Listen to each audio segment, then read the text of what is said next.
ই sports মানে শুধু স্ক্রিনের সামনে বসে থাকা নয়, তাদের জন্য এটা ছিল একটা জেদ। প্রথমবারের মতো বিশ্বমঞ্চে বাংলাদেশ নামটা যখন দেখা গেল, তখন মনে সাহস পেল তারা। মনে হয়েছিল হ্যাঁ, তারা পারবে। আমরা বাংলাদেশে গেম এখনো জব হিসেবে কেউ নেই না, মানে আনএমপ্লয়মেন্ট থেকে বের হওয়ার একটা ওয়ে এটা কেউ জানেই না।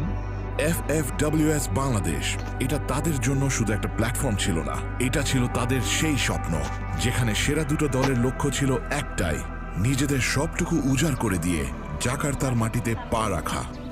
হঠাৎ করে শুনি যে FFWS BD আসতেছে। এই জিনিসটার জন্য ওয়েট করতেছিল যে কোন দিন এই জায়গায় আসতে পারবো আর এই সাকসেসটা গেইন করতে পারবো। আমরা আগে তো শুধু এমনিতে লোকাল টুর্নামেন্ট খেলে যেতাম, এখন অফিসিয়ালি যেহেতু টুর্নামেন্ট দিছে, তো আমাদের ওয়ার্ল্ড কাপেও খেলার এখন চান্সেস আছে। আমার শুরু থেকেই একটা ইচ্ছে ছিল যে আমি বড় হয়ে গেমারই হব, স্পোর্টস খেলবো, দেশের বাইরে যাব দেশকে রিপ্রেজেন্ট করার জন্য। আমরা নিজের ফুল প্রিপারেশন নিয়ে নিয়েছি, টিম গুছিয়ে নিয়েছি, টিম কম্বিনেশন মিলিয়েছি। ইন্দোনেশিয়ার গ্লোবাল ফাইনালস আমাদের জন্য অনেক বড় একটা প্ল্যাটফর্ম, সো আমরা চেষ্টা করবো আমাদের বেস দেওয়ার এখানে। RHK এবং RC যখন ব্যাটল গ্রাউন্ডে নামলো, তখন বুঝেছিলাম চাপ কাকে বলে, কিন্তু আমরা জানতাম পিছু হটার জায়গা নেই। বিশ্ব দেখলো এক লড়াকু বাংলাদেশকে। হয়তো সবটা তাদের নিয়ন্ত্রণে ছিল না, কিন্তু শেষ মুহূর্ত পর্যন্ত লড়ে যাওয়ার ইচ্ছাটা ছিল একদম মন থেকে। কোট্টুস ফ্লিকার একসাথে আক্রমণ করলো তারা। ও মাই গড! এন্ড এই মুহূর্তে একটা বড় সুযোগ রয়েছে রেড হকসের কাছে এই ম্যাচটাকে ভুয়াতে রূপান্তরিত করার।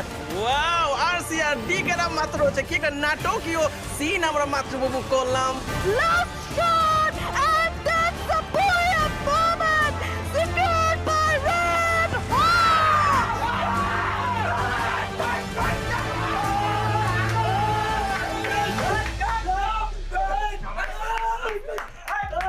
রেড ক্লিপ, আপনারা সে জায়গাতে যাচ্ছেন টিম রেড হকসের সাথে ইন্দোনেশিয়ার জাকার্তাতে FFWS গ্লোবাল ফাইনালস পারফর্ম করতে।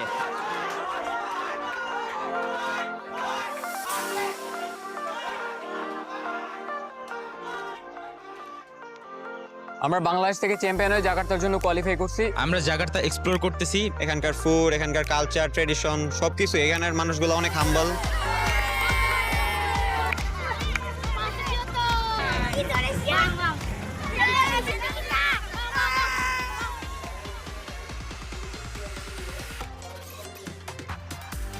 লবি থেকে শুরু করে জোন পুশ করার সেই টান টান উত্তেজনা, পর্দার আড়ালে তাদের গল্পগুলো ছিল বন্ধুত্ব আর একে অপরকে আগলে রাখার।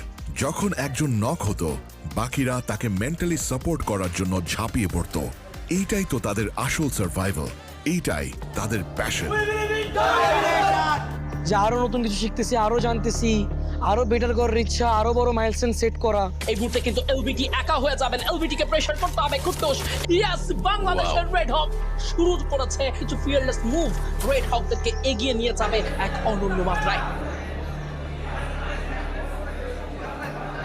ফাইনালের আগে আমাদের টিমের যেটা মেন ফোকাস সেটা হচ্ছে আমরা প্রত্যেকটা ম্যাচে লাস্ট জোন ধরার ফোকাস করব। মাঝখানে একটা বড় ট্র্যাপে ফেসে গিয়েছে রেড হক, চান্স যেন একদমই ক্ষীণ।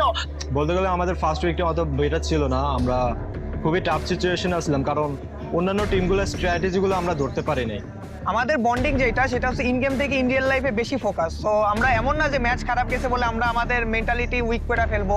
কেউ কাউকে কখনো ব্লেম দেয় না আমাদের টিমে। স্কোরবোর্ড সবসময় তাদের পক্ষে কথা বলেনি, এটা সত্যি।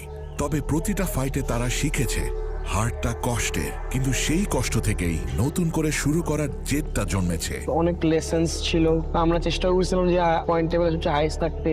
The main struggle was, I think, lack of experience. এই একটাই ফল্ট ছিল আমাদের, যেটার জন্য আমরা পিছায় যাই।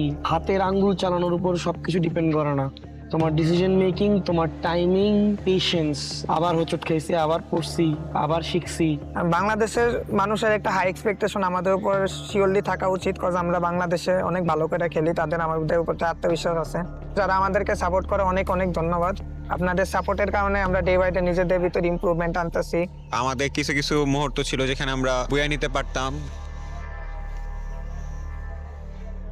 4 জন প্লেয়ার বেঁচে থাকলেও লাস্টে গিয়ে কিছু একটা মিস্টেক হয়ে যায়। ওদের আর কি দেখাই যাবে না এইভাবে আর কি পজিশন ধরে। ওদের থেকে যা যা শিখছি ওইগুলো আমরা দেশের লবিতে আমরা ট্রাই করব। অন্যান্য টিমগুলোর কোর্স থাকে, তারপরে বড় বড় স্পন্সরশিপ থাকে, ওদের সব দিক দিয়ে সাপোর্ট আছে।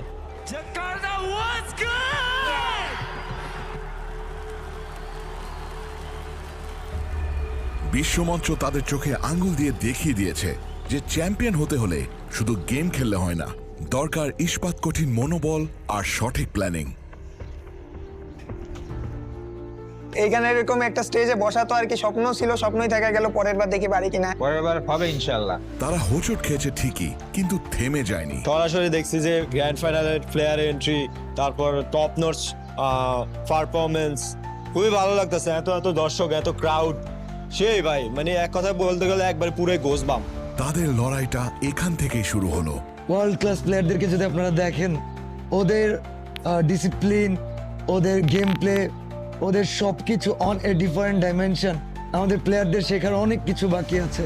এবার যেমন গ্র্যান্ড ফাইনালে বাংলাদেশ আমরা কোয়ালিফাই করতে পারি নাই, নেক্সট ইয়ার আমরা অবশ্যই কোয়ালিফাই করতে চাই। আরও ধৈর্য ধরতে হবে, সুযোগ দিতে হবে এবং প্লেয়ারদের সাথে থাকতে হবে। যদি বাংলাদেশে সঠিকভাবে স্পোর্টসটা আগায়, আশা করি 1 থেকে 2 বছরও লাগবে না মনে হয় এরকম ক্রেজ তৈরি হইতে।